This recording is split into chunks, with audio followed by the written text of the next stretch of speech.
And happy Wednesday to the world out there. It is the newly branded Hawkscast podcast, and with me as always is the beautiful Ross and beautiful Zeb. Gentlemen, how are you guys doing today? So good to be back. I mean, it's podcast day. Russell Wilson just signed an extension. New schedule's out. Could this be a better day? Dude, what a weekend we had, and it continued into the week. How great things have been. So much fun in entertainment and in sports, and bright futures and all that good stuff. And Thrones is back, and the podcast is back, and Russell Wilson was. You guys are so announcing yourselves as not Mariner fans. Well, to be fair, Ross, we talked about this is on the forum, Hawkscast.com. Go and check it out.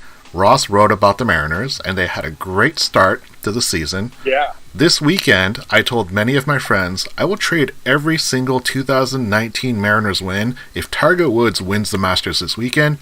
And what does he do? He wins the Masters, and the Mariners have yet to win a game. So I think it's a fair trade. How many have they lost in a row now? I think it was 5, right. But I don't know if they lost today or not. So see, I mean, baseball doesn't matter till August, right? Up until about that point, it's just 1,000 games, Right, but it was so fun, that. I'm not a huge baseball guy. I don't pretend. I wrote somewhere else. I'm the guy who shows up to the Mariners game in the Seahawks jersey because whatever. I'm not gonna spend $110 on some guy I've never heard of, but yeah, it was cool. It was fun. It was like playground baseball where there's hardly any outs and just everything's a home run or a double and. I mean, party's over. Party's over. Right? All that stuff is definitely fun, and I don't want to take away from anyone's fun. But let's be real. It's all about football. It's all about the Seahawks, and it's the 2019 season. Baseball is just this terrible, long, expanded, never-ending thing that just fills the void for some people. For me, it doesn't fill any voids. When I first saw that movie, Never-Ending Story, I thought it was about baseball seasons, but it's not, apparently. Right? I mean, especially when you haven't made the playoffs since the Cleveland Browns. I mean, the Cleveland Browns have been to the playoffs more recently than the Mariners.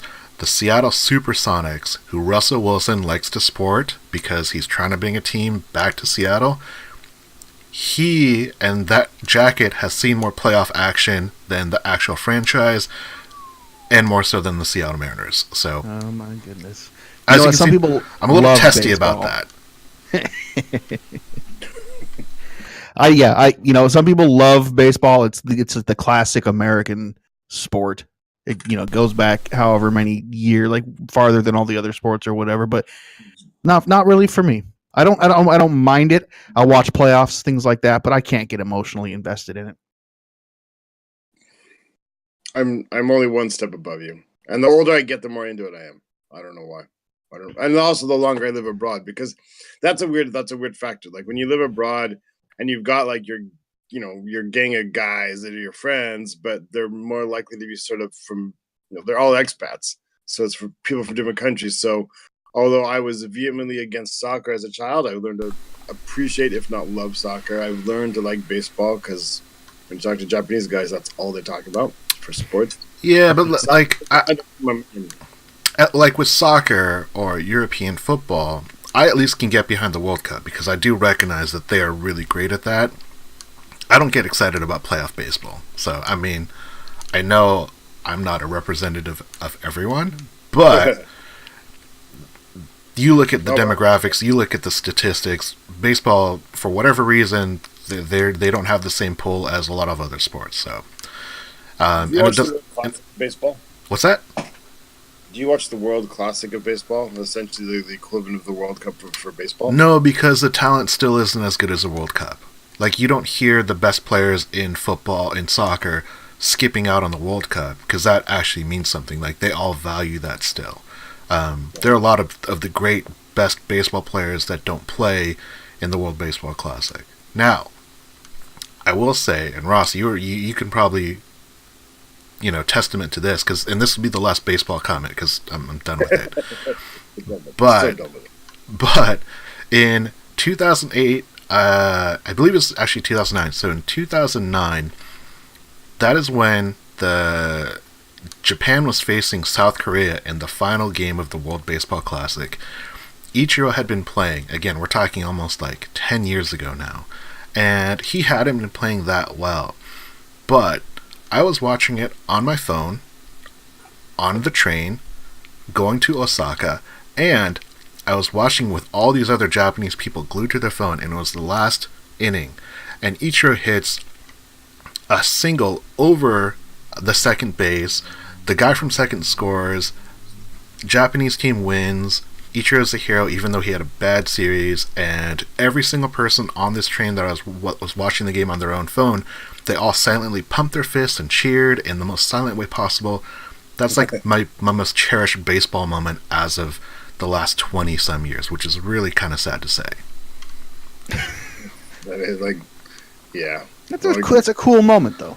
It is. It's a cool moment, but it has nothing to do with American baseball. Like, I liked Ichiro before he was a Mariner because he was like the greatest Japanese baseball player, to come over. So I hated Ichiro before he played for the Mariners. I hate if you live in Japan when Ichiro before he went to the major leagues, it was the most annoying thing in the world because like he played for a kind of a crappy team, not famous team, and then like every night the sports news would just be about like Ichiro. They wouldn't even show like the results of his team's game. It was just like he had 4 bats, got 3 hits. That's it.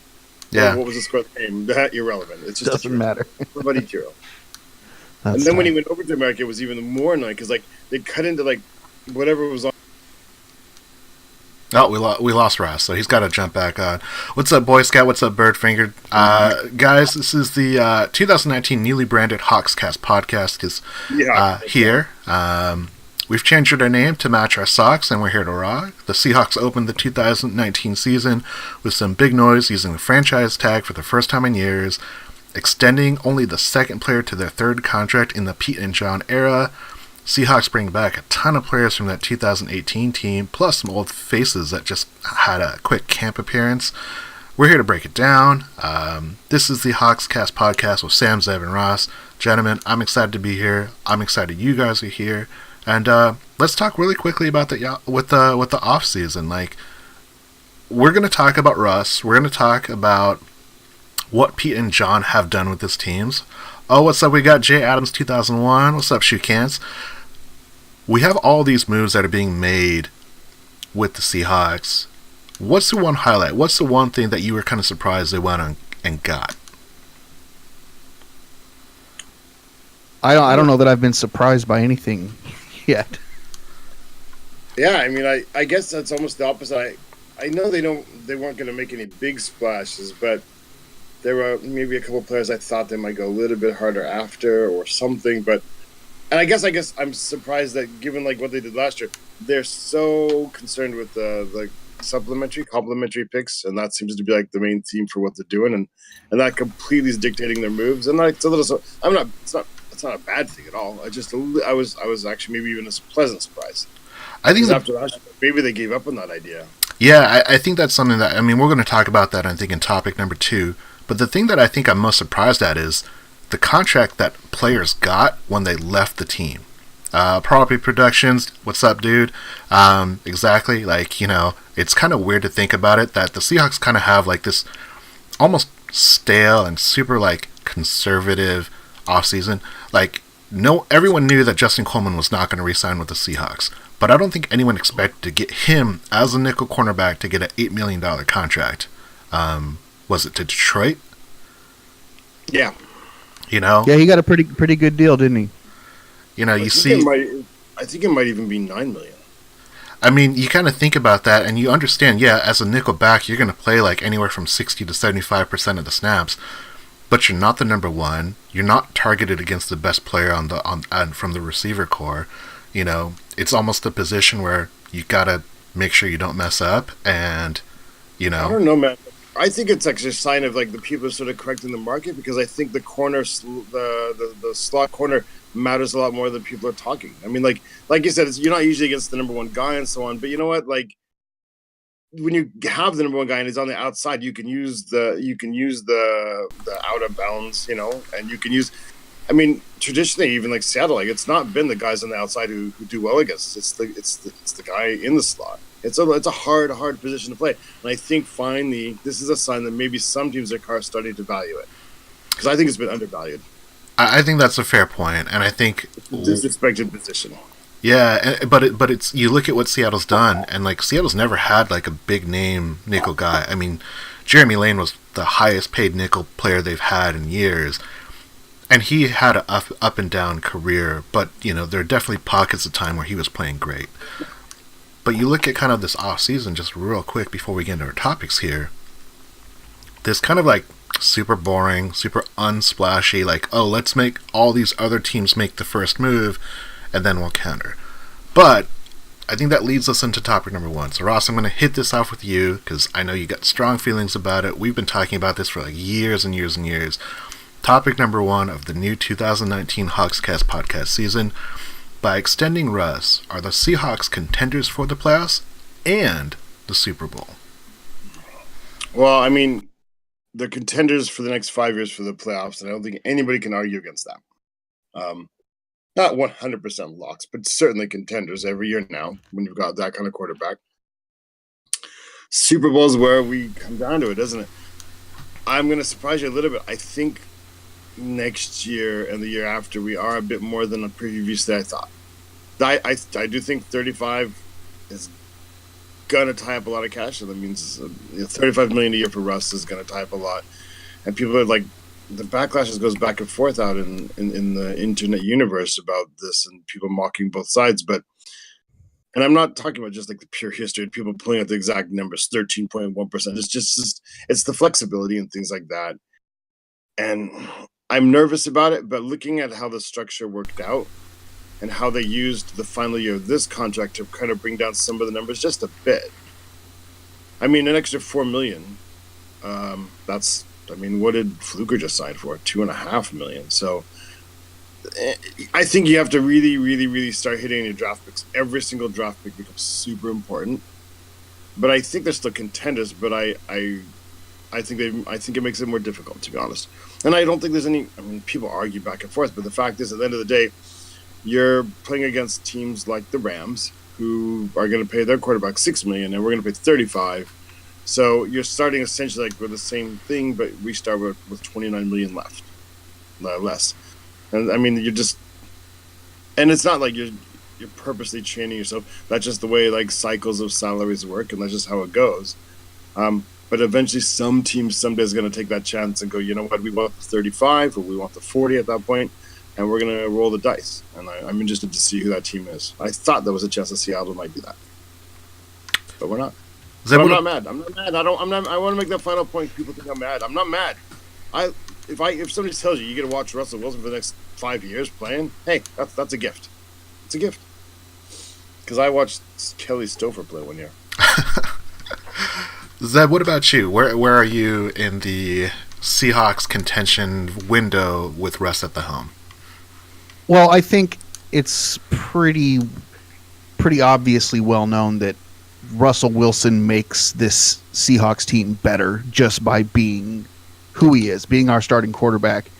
I think if the Seahawks are not going to be contenders for the Super Bowl, I don't think it has anything to do with how much money Russell Wilson is making. I think it has a lot to do with how poorly they've drafted in recent years. And that's a trend that needs to change. We've had this debate now for a long time. If we go cheap at quarterback, then we have more money to spend everywhere else. Well, we're not going cheap at quarterback, so we need to be smart with what we do everywhere else now. And I think we have a good core. I don't think we're in danger of we don't have a lot of guys that need to get paid. We have a few key guys that I think would be important to try to keep, and we'll have to pay those guys to keep them around. But it would be nice to have a little more talent and a little more depth around in some younger guys. We're doing okay, but we could be doing much better. We've missed on some picks. We've given up some picks for guys that didn't work out. Obviously Sheldon Richardson's a big one. And like as mentioned before, there done. You know, we didn't make it a point to stack comp picks, which would be very helpful right now, going into this draft with what do we have 4 picks this year? 4 picks so right now. Yeah. Yeah. So this would be after Russell getting this deal. It would be a great year to have an abundance of draft picks, but we don't. So we need to really focus on those and hit and do well signing undrafted free agents. Yeah, I think the point that I really gravitate towards, Zeb, is the depth. I feel that teams that make a strong Super Bowl run is because they have depth to overcome injuries that other teams cannot. We look at all the reasons why Seattle hasn't been able to go back to the playoffs. I don't think it's because we paid our quarterback. I think it's because we've been injured. I think we've had a poor draft, and we didn't have depth to replace the guys that we were missing. If we could guarantee... Both. Can't it be all 3? It can definitely be all 3 because it definitely limits your opportunity to go and make sure that hey, behind a Earl Thomas, behind a Cam Chanson, behind a KJ Wright, you have a stud backup behind it. Surely there are a few people we've wanted, we would have wanted to stay who didn't stay. Oh, for sure. But actually, I want to give a shout out to the chat real quick. So Boy Scout and Palmy Productions have some good points. So Boy X Scout says, I think our chances are improved for both playoffs and the Super Bowl with him at the helm. But the question is how much. I think that's a fair question. I think that's what we'll see. And then Palmy Productions says, playoffs, yes. Super Bowl, they're going to have to do a couple more things in the next few years before we're back there. And I think that's kind of the thing. But Ross, we've talked about this so many times. They have been impacted by the contracts that they've given out because they've gone cheap and it's hurt them. We see that in the kicking game. 2 years in a row, they've gone with marginally subpar kickers. Janikowski had a decent season, but we could have had Jason Myers last year, and he might have helped us win another game, and maybe we're fighting for the division instead of a wild card. You know? But that is something that drives me insane. It's a super inefficiency, not just in the Seahawks but in the NFL. The kicking game is completely disrespected, but literally every time your kicker's out there, it impacts the game. It's points or no points. Yeah, there's a reason why the Patriots have always had a great kicker. You know, they go from Adam Vinatieri to Gakowski, and those guys have basically been almost identical in regards to production for that team. So. It drives me. Boy X Scout highlighting the kicking game, I think that's a huge component. But I think that's the thing. When you think about signing a quarterback or a defensive end or a wide receiver or a running back or offensive lineman, you don't think about the money you can't pay to your kicker, to your third running back, to your backup tackle, to your fourth wide receiver. And that's kind of like the thing that kind of wraps everything up. By extending Russ, it makes your margin for error smaller. But my kind of viewpoint is I would rather have that small margin than have the void that could be the quarterback position. It's expensive. It's consuming. Boy X Scout, he's harping back on the kicking game. How many games have we lost in the past few seasons because of kicking? 5, 6. I think it was 3 games when Blair Walsh. I think it was about 3 games that we lost, and then last year I think it was maybe 1 game. So we'll say a generous 4 to 5. But see, that's in the actual kicks. But then you're thinking how many times did we not go for a field goal when Blair Walsh was the kicker? Because for sure. And then there's just other aspects of it as well. It's a wormhole you don't want to think about because you'll go insane. But I talk about it every year. But all of this is the fact that because of paying a player this much, and not always as a quarterback, because there are other times that the Seahawks have restricted their cap because they sign a player. But it's about the fallout of what happens when you lose that flexibility. So I totally agree that it makes the margin smaller, but I'm of the mindset that the error for margin without a good quarterback is so much greater, and the odds of hitting on one, if you can't get lightning in a bottle, we can go back. We can talk about Tavares Jackson. We could talk about Clipboard Jesus. We could talk about the guys that came before. We talk about Brock Heward. We could talk about Trent Dilfer. We could talk about, Matt Matt Hasselbeck before he got Let's it. talk about Trent Dover. Trent Dover won a Super Bowl. Sure did. Yeah, and the thing was, it wasn't on him. I mean, Like in the Super Bowl, he played great. In the Super Bowl, he was amazing, but he was not the reason why that Ravens team was so good. No, you can't. I don't know, because it's the next year that they thought the same thing you did, and they switched quarterbacks. They have essentially the same defense. They did nowhere near the same. Yeah, Maybe it's not, but they didn't.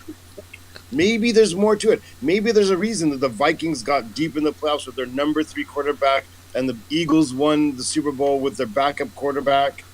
Maybe it's more to it. Maybe it's more complicated. Maybe it is about like the system, and maybe it's about the coaching. Because we just knocked T-Jack, but T-Jack got us to 7-9 very early in the Pete Carroll, John Snyder era, with a torn up pec all season long. So if he's healthy, are we not at least 2 games better? And are we not now talking like, wow, we were in the playoffs even that year? Maybe even with a home game? Maybe coaching matters a lot more than we can see, because it's an intangible. There's no stats. There's no thing that you can put in. When the program, the training, the philosophy, the positioning to your players to succeed, because knowing what they can and cannot do, maybe it matters. I think all that stuff matters. Absolutely, it does. I actually wonder, like, if Russell Wilson, I'm not saying he's not special. He's amazing. I love him. I'm not unhappy they re-signed him. I just think I'm just resigned to. Yeah. But I am curious if you go and get like Tyree Jackson in the draft, and what you can do if you like manipulate and create an offense that's all around him, and you've got so much money to cover the other things. I mean, like, because again, like, salary matters. It matters. Last year, I agree. And what I'll say to this point, Chance's contract on the books last year, who else could we have gotten, and where would that have put us? You're essentially doing that thing. You're doing that. It's like every year, but on purpose now. Yeah, but I think what it is with the NFL, and I agree with you, Russ. A lot of what you're saying, I agree with, but it's a question of you're going with a lot of the unknown, because you're saying like we should challenge the thought process of why we have to pay this player so much money that restricts our ability to do X, Y, and Z. I think that's totally reasonable to ask for that, but the concern is, you look at all the teams that make these splashes, that make those runs, there's a common thread where there's a team that has been established that gets one piece and kind of helps them over the edge. You look at what happens with the Rams. That Rams team was terrible under Jeff Fisher, but all of a sudden they get an actually good offensive-minded coach, and it takes all of that talent that they've been like hoarding but never using well, and they turn that into, a Super Bowl appearance. Exactly. And what do we think about Goff? But real quick. Sorry. With that in mind, is that predicated because Jared Goff executed the system, or is it only the coaching? I would say it's probably more coaching than Jared Goff. Yeah, he was a first round pick, high pick, but I never saw anything that he did that was amazing, because when you look at the games where he struggled, it was the same thing that every quarterback who has a bad game struggled with. Interior pressure up the middle, unable to go through his progressions, made poor decisions, and just kind of flailed it around. He looked like a young quarterback that doesn't know how to handle that. Because when he excelled, it was like, oh, here's the timing play. On my 5th step, I'm throwing this way. On my 3rd step, this guy's going to always be open, so I'm going this way. So you look at when he had to go and progress, and he wasn't good at it. That's my view. But that means that quarterback is only going to be able to serve you for so much. And maybe that's what the Vikings saw. The Vikings said, oh, Case Keenum, you got us this far, but we had the strong defense, strong running game. You couldn't get your 4th read. But see, you're kind of... I mean, we have other topics to talk about, but I guess I'll just... The Rams example to me, though, is pretty interesting, though, because, like you said, like, they brought in the coach and everything. It was essentially, like... And they brought in a lot of defense guys, I guess. But, like, the same quarterback is there, and all of a sudden a different coach, and all of a sudden they're in the Super Bowl. So, and it's, like you said, it's coaching to that player's strengths.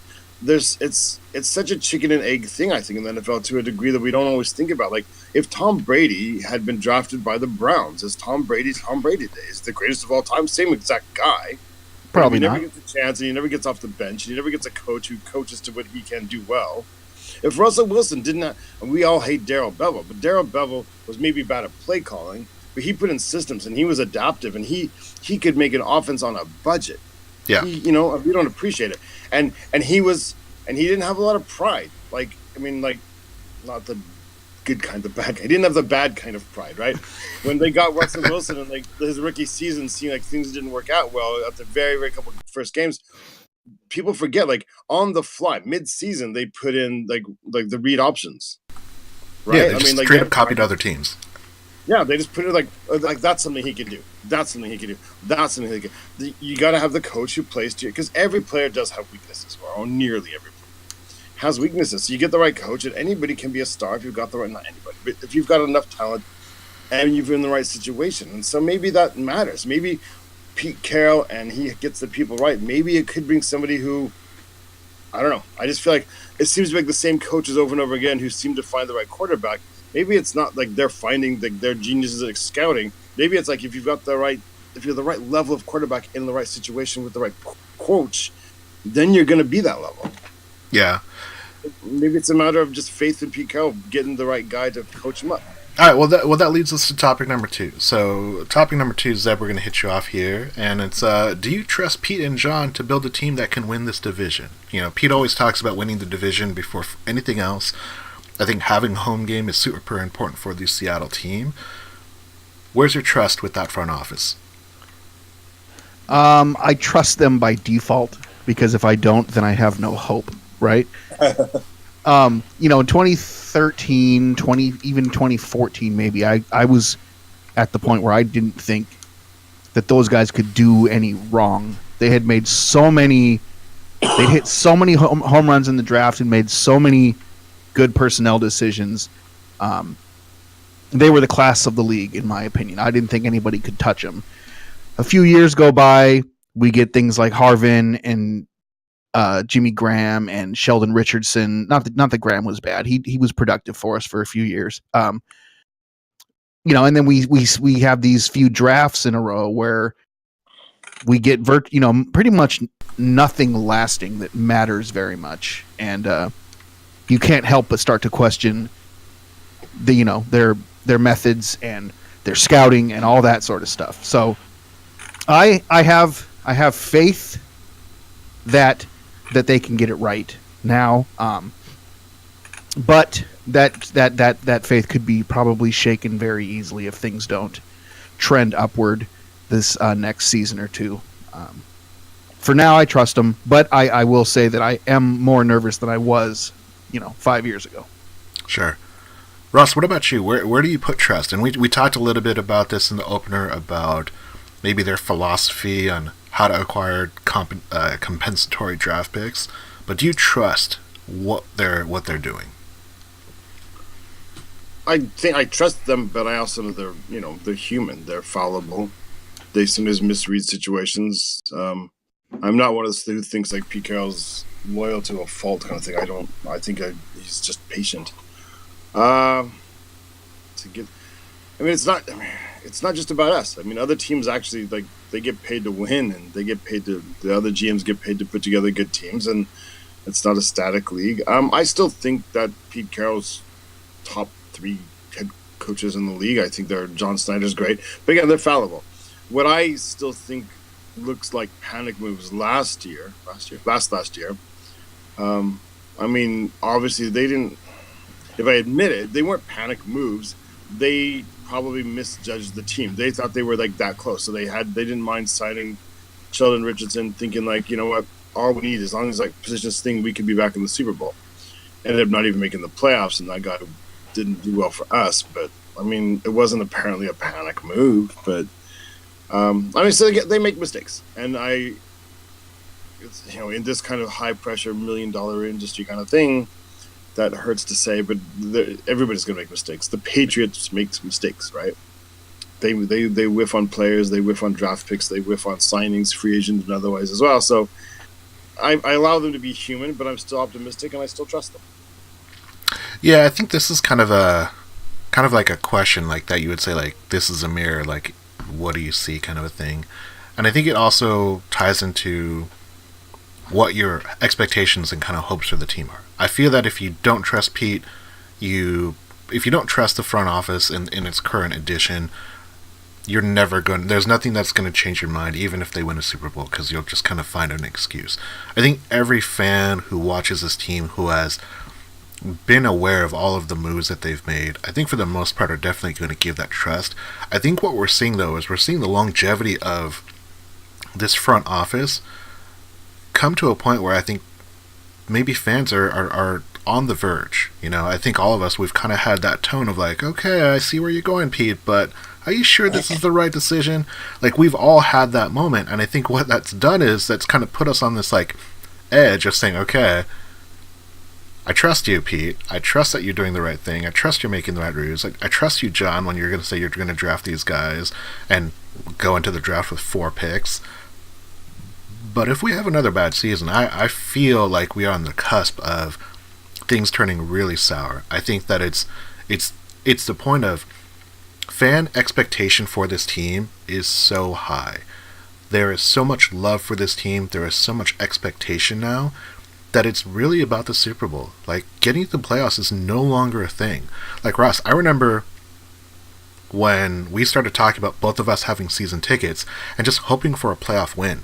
I mean, do you remember the first time we had a playoff win? Like, in the past, like before the Russell Wilson and Pete Carroll era? We were talking about, what was that, year 5 or 6 into Mike Holmgren's tenure? A playoff win. We're not even talking an appearance. We're talking about just a win.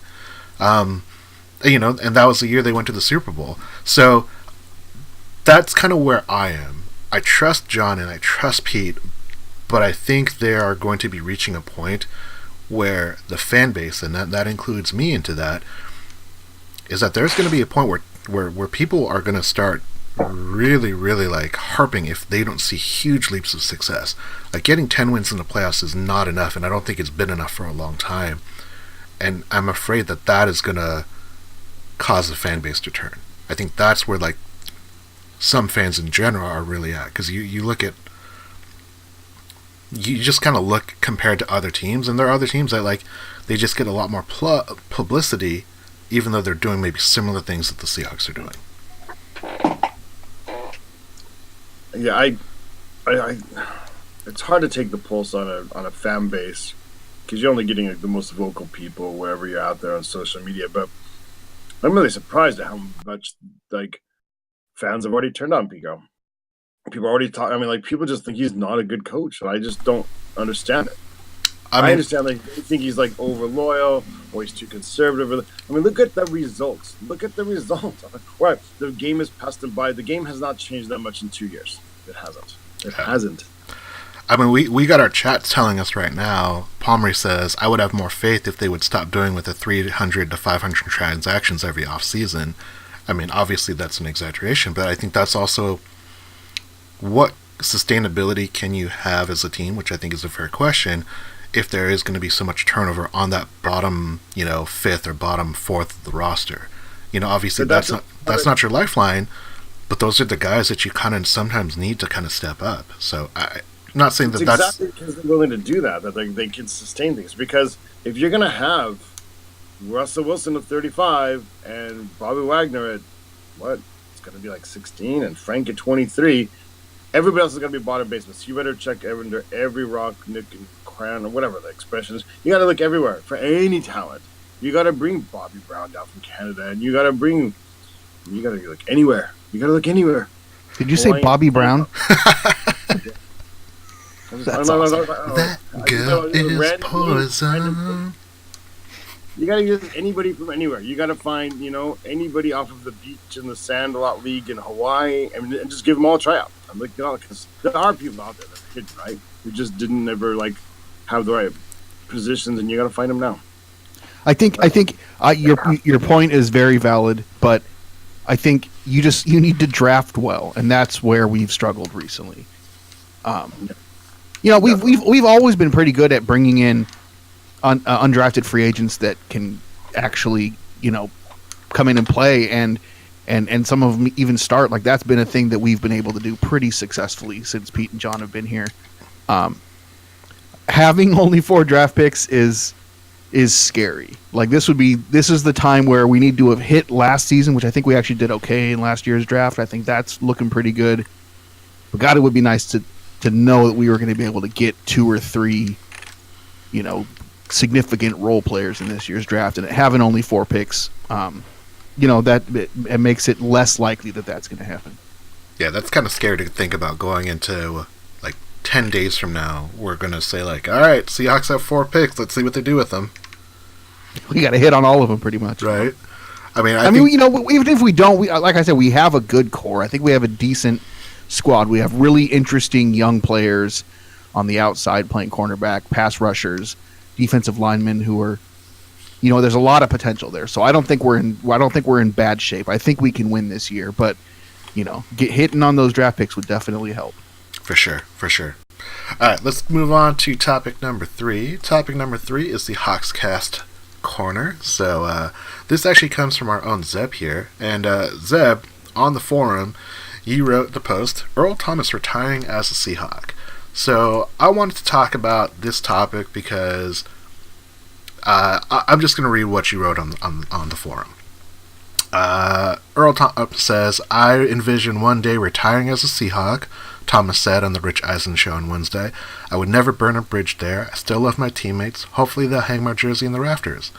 So that's a quote from Earl Thomas. He says that he would never burn a bridge there. He did also further explain who he was giving the bird to in that game where he broke his leg for the second time. And he said that Pete Carroll had won, and he just, in a moment of frustration, he flipped him the bird. Pete Carroll did nothing other than show Earl Thomas love, and Earl Thomas wants to come back as a retiring Seahawk. Ross, what's your thoughts on the end of Earl Thomas and the second to last nail in the Legion of Boom? I mean, by the time that all happens, it'll be fine. I found some of the quotes. I don't know what world that he lives in sometimes. He says he didn't want to burn any bridges, but what else would you call that?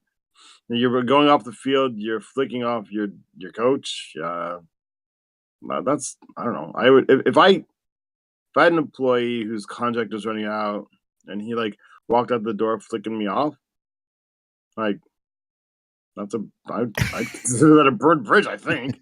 I don't know. That's the line. That's the line for Ross. You flip me the bird, we're done here. But no, because like I said, it's the heat of the moment, and I understand. And I think we talked about this last season a little bit. I learned from Pete Carroll a little bit about it. Pete Carroll, she said, you know what, that's a young man, and he's in a really, really hard situation. You got to understand sometimes where people are coming from when they do their actions. It's not a complete excuse. I think Earl has to actually grow up. I'm actually going to say it now. Earl and and Richard Sherman both, they are intelligent, super intelligent young men with things to add to this world, but they're going to have to learn to mellow. They're going to have to learn to meet the world a little bit halfway. That's just part of the maturing process, and they'll get there. And so by the time his career is wound up and he wants to come back, I'll welcome him, totally. But I don't want to pretend like it was totally fine and dandy to do that and an upstanding thing to do. Come on. Zeb, what about you? Earl Thomas burned that bridge for you? No, I love that he brought it up. I love that he said those things. I think that helps to mend whatever hurt is there, whatever the wound is. If there's fans who felt a certain way because of that, I think just him saying those things helps and speeds up the process. I think Pete Carroll probably also understands that that was kind of the atmosphere that he brought to Seattle, was kind of, show your emotions, express yourself. And so I think he probably has more leeway there for somebody flipping him off than the average coach would. But yeah, I don't know. It's good to hear. I don't want to look too far ahead because again, we're heading into a new season. I want to win at football right now, but we've always talked about that, that 5 or 10 years down the road, that Legion of Boom reunion celebration or whatever we do is going to be a lot of fun, and it's good to hear Earl say that that's what he wants as well. I think it's a little bit of both. On one hand, it's super cool because I love Earl Thomas. I accept him as a flawed but amazing football player who got caught up in the moment, made a really bad decision, and luckily we have a front office that is able to look the other way and kind of turn the cheek and say, look, he just broke his leg. He's not in the moment to look at things rationally. You got a huge contract this offseason. But I think what it says is it's the passing of the guard. You know, we've been talking about this forever, and I think you've actually heard it a lot more on national media, that this is not the Legion of Boom anymore. When we talk about the Seahawks, we're talking really all about Russell Wilson. We're talking about Bobby Wagner. We're talking about Russell Wilson. Those are the mainstays of what is going to help this Seahawks team get back into the playoffs, get back into a Super Bowl run. It's always going to be on their shoulders. You know, there is no Cam Chancellor, there is no Richard Sherman, there is no Michael Bennett, Cliff Averill, there's no Earl Thomas. You know, that's the way it is. Palmer Productions on the chat says, you know, the thing that really pissed him off was, you know, what he did in Dallas. That one's a lot harder for me to kind of look the other way, because that's basically Earl just looking out for himself. Well, we're still fighting for, at that point it was a playoff spot. So I think that if anything, that's the one that sticks out to me. But we've closed that chapter. We've turned the page, and the next thing that's going to happen is 10 years from now, when all of those guys are retired, they're all going to be welcomed back. They're all going to celebrate what Seattle did in that 2013 season, and there's going to be so much fun to like kind of talk about on those highlight reels that all of those guys had. But I think it's kind of sad when you think about how it ended, because I think all of us were under the mindset that you can't extend Earl Thomas. He's there are questions about his health. There's questions about his attitude. Even though he's always been the same guy, can you work with someone who's willing to go to the opposing team and say, hey, come get me, and then demand a trade, sit out, and then only until he was going to lose $1 does he come to play for the team? I think it's really tough, but I think all of that will be water under the bridge in 5 to 10 years when all of those guys are retired. Yeah, exactly. Ross, you have a Earl Thomas jersey, correct? I do. When the Seahawks play the Baltimore Ravens this year, and we'll talk about the schedule in the next topic, do you wear that jersey? I can't. It's in a frame. It's on the wall. It's done. Okay. I wore it the last time. I wore it 3 weeks ago, and then I had it dry cleaned after that day, and I framed it. It's up there. It's a part of the history now. It's a museum piece. Well done. That's pretty cool. I respect that. All right, let's close it out. It's up there with Matt Hasselbeck, and it's up there with Jim Zorn. I don't wear the Jim Zorn anymore. Nice. The only old one I keep down is Kenny Easley, because there's no way I'm not wearing Kenny Easley one. All right, well, let's move on to our last topic of the night, and that is topic number 4. And did the Seahawks come out, quote-unquote, okay with the newly announced 2019 schedule? So, schedule list got announced this afternoon. We had already been chatting about it, but now it's time to talk about it in the podcast. Zeb, what's your take on this 2019 schedule? Highs, lows. What are you happy with? I am abnormally excited for the season this year. I don't know what it is. For some reason, I'm just... I don't know. I'm really anticipating this season for some reason, and the schedule coming out today had me. I was just so excited. I couldn't wait. I kept refreshing Twitter and waiting for stuff to come out, and once it finally did, I'm looking at this schedule, and it looks like just as much fun as I hoped. I don't know. It's an interesting looking schedule to me. I'm not super excited about 4 10 a.m. games, but I'll live with it, and I think we've actually done pretty well in those games under Pete Carroll, so I'm not worried like I would have been in the past. I'm just more, I don't want to have to get up that early to watch a game. Doesn't the 10 a.m. discussion sound like, doesn't it feel like a very home conversation? Oh, yeah. Oh, for sure. Yeah, that was, after Holmgren, we couldn't win at 10 a.m., we couldn't win, after bye weeks. There was always all that kind of stuff under Holmgren. And under Pete Carroll, we don't really have those things. 5 primetime games, including 4 in a row. Yeah. Is crazy and awesome. And the games that they are at Philadelphia, at the LA Rams, these are all close, going towards the end of the season, which if we're working on trying to get ourselves a playoff spot, those games are going to be a lot of fun. Of course, if we go into those games at 3-6, or whatever. They could end up being more embarrassing than anything else. But going with optimism, playing against the AFC. What is it? The AFC North we're playing against. That's a fun division to play against. I love playing against the Ravens. Having Earl there is going to make it all that more interesting. Of course, I'll always love to get a shot at the Steelers. Very little is more fun in the regular season than beating them, so hopefully that'll happen.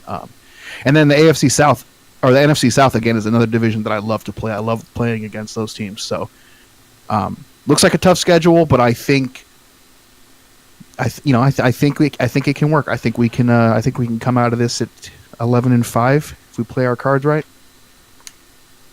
I'll take that. Ross, what about you? What's your hot take after looking at this schedule? Are you okay with what we see? It's a hard schedule, but it was always going to be hard. We said offline, but do you know, like, on November 3rd we play at home against Tampa Bay. We don't play at home again for a month. Yeah, like December 2nd, like that's like, I mean, there's a bye week in there, but still, that doesn't feel very nice. But that happened last year. Remember, we had like 3 home games in the first 8 games, and then 5 home games to close out the last 8. So I like the last 2 games being home games. If we have some ground to make up there, it kind of gives us an extra shot in the arm there. I like our first Rams game being at home and being at night. We traditionally do pretty well in prime time, and at home against the Rams in October when it won't even be crappy weather yet. I'm digging that. I don't know. Like, this schedule looks pretty brutal to me, though. Like, Zeb said 11-5, and I'm like, that's just my off-season optimism. I couldn't even tell you which 5 of those games we'd lose. Sure. My initial impression is sort of a 9. I mean, we don't know. There's a lot of things. There's a lot of games we played, and we don't know the progress. But my hot take was 9-7, 10-6. Wow. Palmery says 8. Boy Scout says 11-5. Woof. So Birdfinger says first look he's got it at 10-6. So I'll be honest. They could play every one of these games at like 12 o'clock on a Friday afternoon, and I wouldn't care because it's football. It's Seahawks football. I will tune in. I will watch whatever channel they put it on. If they put it on Telemundo, if they put it on HBO, I will buy whatever subscription I need to watch those away games or do whatever. So they could do whatever they wanted. But I do feel that this is a tough schedule, but I feel like there's so many things that are really favorable about it. Home opener, 2 games to close out at home. Rams games are split in the first and end of the year. They're both primetime games, which I think bodes well for us. A week 11 bye. There's only one time that we have back-to-back games, back-to-back road games. Everything seems to be really split. We have 4 10 a.m. games, which again we said is not a big deal, but they're split throughout the season. I think the thing that I would be concerned about from a record standpoint is there are only 4 cupcake games that I look at, and that's the home opener against Cincy, home against Tampa, and the 2 Cardinal games. Every other game, I think every one of those teams could be a contender, which means that the game's going to be really fun. I don't expect any of the games to be garbage, and I'm surprised. I'm excited for this Cleveland game that we're going to play against with this crazy team. Boy Scout's saying the same thing. I kind of love our schedule. So pumped to play the Browns. Like, who in the right mind would think any would ever say, I'm excited to play the Cleveland Browns? So, I mean, I'm looking at the schedule. I'm excited. There's a lot of questions. I'm somewhere between you guys. I'm somewhere between 9 and 11 probably as an optimistic standpoint. That would be 10. Yeah, but I mean, there's also so much that could push me down and so much that could push me up because... Dude, imagine if the Cardinals end up starting with the kid named Murray. Kyler Think Murray. about how crazy those games could end up being if Kyler Murray is starting for the Cardinals. They could be garbage, but I would watch that kid play. Not that I think he's going to be good because he only had 1 year of college, but yeah. He's going to be fun to watch regardless because he's an amazing athlete. Yeah, and he's got a spread offense coach. They're going to just like throw the ball every single time. Yeah, kids like Russell Wilson on coke. And then I do want to mention one other thing. I don't know. Someone might have to fact check this. I heard it earlier today that the Vikings are the only team that we play that's coming off of a bye on our schedule. So that bodes well for us. And that's a home Monday night game, and we throttled them the last time we played.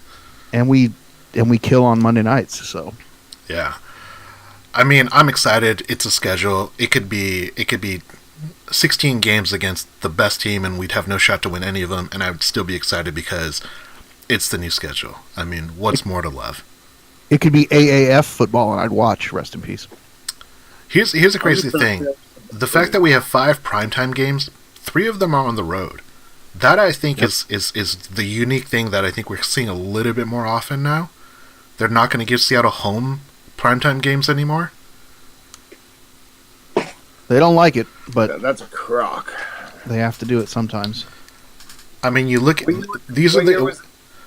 Go ahead. What year was it like really bad with that? Because like the one year we blew out everybody, so the next year they gave us no home primetime games. What year was that? I think it was like because we were. I think it might have been after 2014 because that was after the second playoff run because we went like 9-1 the last 10 games of the year and we just throttled everybody.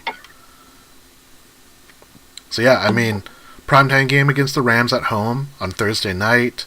Then it's a Monday night. We have 4 primetime games in a row, even including the bye. So a Monday night game in San Francisco, a Sunday night game at Philly, a home Monday night game against the Vikings, and then a Sunday night football at the Rams. Those are going to be crazy. Those are going to be so much fun. We better be good. Yeah, like Zeb will say, if we're 3-6, it's going to suck. They're going to flex us out as many of those as possible if we suck. Only the Sundays can be flexed out, right? You can't flex somebody out of Monday Night Football. You can only flex them on a Sunday night. Yep. Yeah. So we have 2 possible, like, save us the embarrassment moments if we suck. Yeah, but that's like what, the last 6 weeks of the season they do that, something like that. Yeah, so it's right after our bye. So that Monday night against the Niners, that's secured. But yeah. It's I mean, we got flexed out last year. Who was it that was so awful? I think it was the Sunday night game against the Niners that got flexed out. Yeah. Yeah.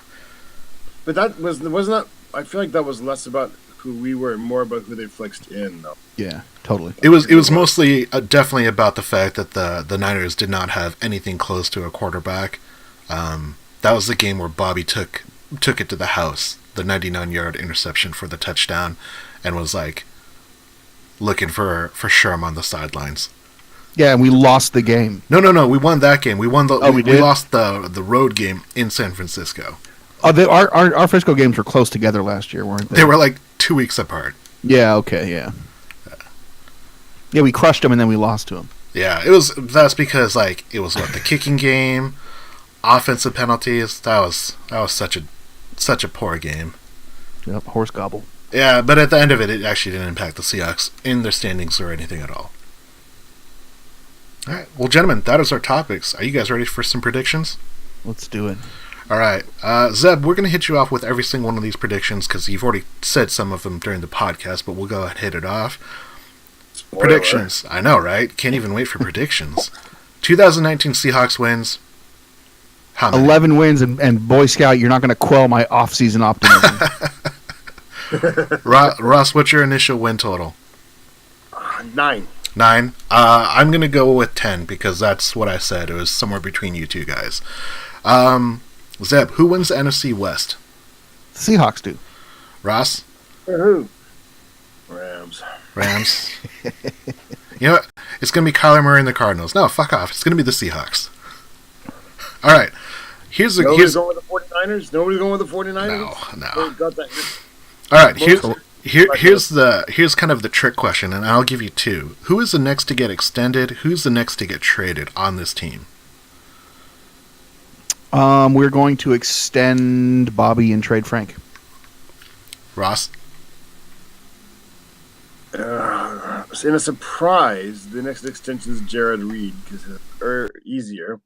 The next trade, I think Frank is going to get traded. I don't think he's the next one. The next trade is CJ Procise, 7th rounder. Dude, is he still on the roster? Yes. Oh God, just throw that guy He away, got hurt. He got hurt in March.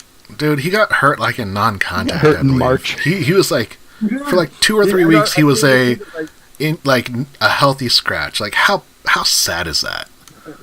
he totally got hurt. I didn't hear the whole thing, but I just caught the tail end of John Clement saying, and CJ Process got hurt, and that's not very good for him since it's March. I'm like, holy shit, dude, it's March. Oh, That guy has done precisely squat. Ooh, I did it.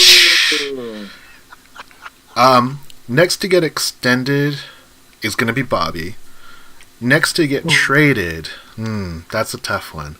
I want to say it's Frank because he gives us the best draft capital, but I'm going to say the next trade is going to be a draft pick. All right. What's the next acquisition that the Seahawks are going to make, Zeb? I don't know. Ndamukong Suh? A defensive Jermaine lineman. Kearse? Let's Okay. take the what's the guy's name? Leguit. He's in for a visit. Okay, yeah, I saw that. I forget his name, though. Yeah, I can't remember. What the hell is his name? The guy from San Diego, or not San Diego, the Charger, former Charger. Anyway, he's in for a visit. He's a defensive lineman. That's who we're signing. I can't remember his name. Was he cut or is he a free his contract? Because they're not going to get rid of a supplemental pick. I don't know. He's in for a visit. So, All right. I can't remember his damn name, and I'm Googling it, and I'm clearly not spelling it right, so. I'm out! All right, Russ, who's the next acquisition for the Seahawks?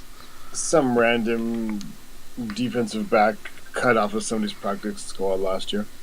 I don't know. Johnner. I don't know. It's just going to be some random guy. It's that time of year, man. It's just time to sign random people. They've got the right line to the right cone time, or they've got the right whatever time, and yeah, got to check them all out.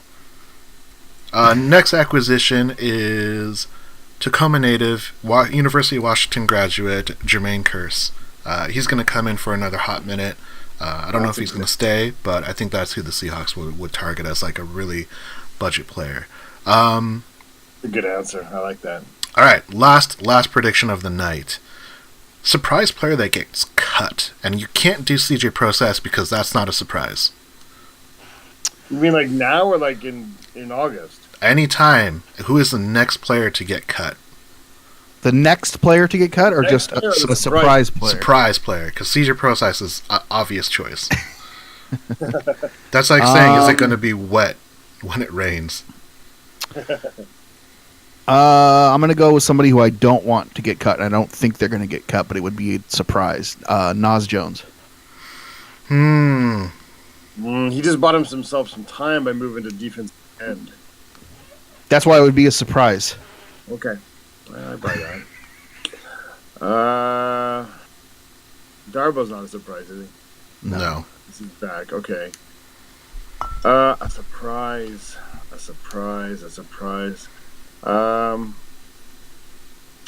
Could be David Moore. Yeah, it could be. Ooh, that's interesting. He faded out so badly last year. I'm hoping he can get back to it because those touchdowns look so good, and those touchdown celebrations the Seahawks had last year were so great. Yeah, surprise! Yeah, surprise. My surprise, I'm gonna say KJ Wright. I was surprised they re-signed him, but I love KJ. I'm sorry to say it. I don't think that he was expendable, but I think that he was always someone that the Seahawks could cut or not re-sign. So the fact that they re-signed him, I think that's a surprise. Birdfinger throwing out Ethan Posick. That's cut him. Yeah, that feels like a trade because he's got value, just not in our system. Yeah, that's true. Get him out of here. Yeah. Corey Liuget? I don't know. That dude. The guy. He's not that dude. He's that dude. That dude is Marcellus Wiley. Yeah. He's not that dude. Not that dude. But he's a dude and he's visiting. We're going to sign him. Yeah, How do you spell his Boy Scout says it's pronounced nougat and it's delish, and Palmer says it better not be more. So again, these are surprises. We got a lot of season to go through. It's Liuget. Liuget? Yeah, Corey. Leggett. Maybe? I don't know. I don't even know what language that is. I'm not. French. I got Luget. Corey Luget. Je m'appelle Corey Luget. Comment vous? Too legit to quit, says Birdfinger. There you go. Gentlemen, that is our show. I'm so excited that the season is around the corner. I'm so excited for the draft. We've got 2 more scheduled podcasts. One next week, which will be the pre-draft. Then the following week, we'll do a post-draft podcast. We're going to be on Hawkscast.com throughout the season. We're on Twitter at Seahawks Podcast and Seahawks Forum. We've done some renovations to the website, so check it out at Hawkscast.com. This podcast will show up. I'm excited that football's back. Shoutouts, gentlemen. Shout out to the Buffalo Bills for being the only team to not get a primetime game on their schedule this year. Oof, that's rough. Oh, weak. I like them. That's well, weak. maybe they'll get flexed. Yeah, maybe. Shout-outs. I don't have any shout-outs. Shout out Tony. Tony, here's your shout-out. Shout out to Luke Skywalker. Shout out to Boy Scout and to Jay Adams for checking out the podcast and checking out with us live, to Birdfinger and Palmy Productions and everyone else who chimed in and listening. We appreciate the love. We're excited that the season is here. Boy Scouts wants to give out a shout out to single moms out there, to all the single ladies. We're the Hawkscast podcast. Thank you so much for checking us out. And go Hawks. No one's ever really gone.